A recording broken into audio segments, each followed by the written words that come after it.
কই দিয়ে মারে ওটা নিচে নিচে। ওই যেটা কইলা ঘরে ঢুকছে। ওই ঘরে দুটো ডাউন।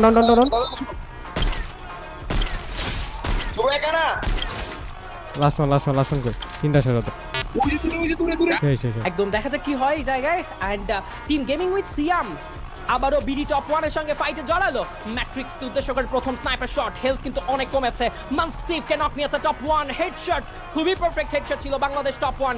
এই জায়গায় কিন্তু পুরো হান্ট করার একটা ইন্টেনশনেই আসলো। শুভ 69 ক্লোজে ঢুকেছে, সামনে রয়েছে সিয়াম, নক নিয়েছে। আলিফের তরফ থেকে একটা নক আসবে। পুরো team gaming with Siam wipe out হবে। শুভর একটা 1v2 এর ক্লাচ, এবং এটা খুব বেশি প্রয়োজন ছিল টপ 1 দের জন্য। বাংলাদেশ টপ 1 এবার গেমিং উইথ সিয়ামদেরকে in a second wipe out করলো, বিন্দু মাত্র ছাড়লো না। এই জায়গা ছেড়ে রিভাইভ দেওয়ারও কোনো চান্স দেওয়া হলো না। শেষ হয়ে গিয়েছে যাত্রা। বাংলাদেশ টপ 1 আবারও ঘুরে দাঁড়াচ্ছে প্রথম দিনের টেবিল